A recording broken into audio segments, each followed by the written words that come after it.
अहम खबर देंगे। खैबर पख्तूनख्वा सेनेट इंतखाबात की तमाम नशस्तों के गैर सरकारी और गैर हतमी नताइज मौसूल हो गए हैं। अपोजिशन और हुकूमत ने 5-6 के फार्मूले पर कामयाबी हासिल कर ली है। इस बारे में मजीद जानते हैं, अपने नुमाइंदे अब्दुल हकीम मोहम्मद हमारे साथ मौजूद हैं।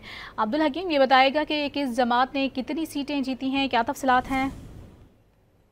ये जी बिल्कुल गैर सरकारी और गैर हतमी नताइज के मुताबिक जो खैबर पख्तूनख्वा में सेनेट के इंतखाबात हुए हैं और अपोजिशन और हुकूमत ने उसी फार्मूले पर अमल दरामद मुकम्मल है और 11 नशिस्तों में से जो है 6 नशिस्तें जमात तहरीक इंसाफ है उनको मिली है गैर हतमी नतीजे के मुताबिक, और जो अपोजिशन है उनको 5 नशिस्तें मिली है।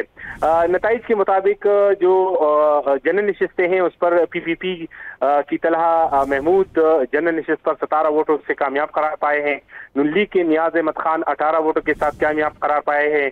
JUI के आताउल हक दरवेश 18 वोटों के साथ कामयाब करार पाए हैं। इसी तरह गैर हतमी नतीजे के मुताबिक PTI के मुराद सईद 26 और फैसल जावेद 22 वोटों से कामयाब करार पाए हैं। PTI के नूरुल हक कादरी और मिर्जा गुल अफरीदी 21 वोटों से जनरल नशिस्तों पर कामयाब करार पाए हैं। और अगर सेनेट के इस की बात करें खवातीन नशिस्तों को, पाकिस्तान पीपल्स पार्टी की रुबीना खालिद ने 52 वोट हासिल कर लिए हैं जो कि कामयाब करार पाई है, और रुबीना खालिद का पहला सरकारी नतीजा भी जारी किया जा चुका है, फॉर्म 58। PTI की रुबीना नाज 89 वोट हासिल करके कामयाब करार पाई है।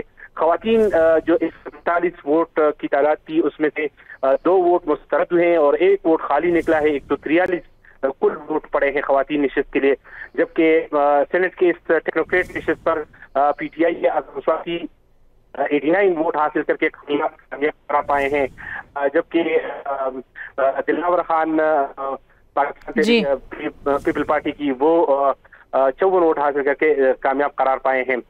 इसमें एक जरूरी बात यह है कि जो टेक्नोक्रेट नशिस्तें हैं उसमें अपोजिशन की चूंकि कुल वोटों की तादाद 52 है और दिलावर खान को 54 वोट पड़े हैं, इसका मतलब ये है कि हुकूमती 2 वोट भी दिलावर खान को पड़े हैं और आजम स्वाति के वोट की तादाद 52 में है। जी, बहुत शुक्रिया आपका अब्दुल हकीम।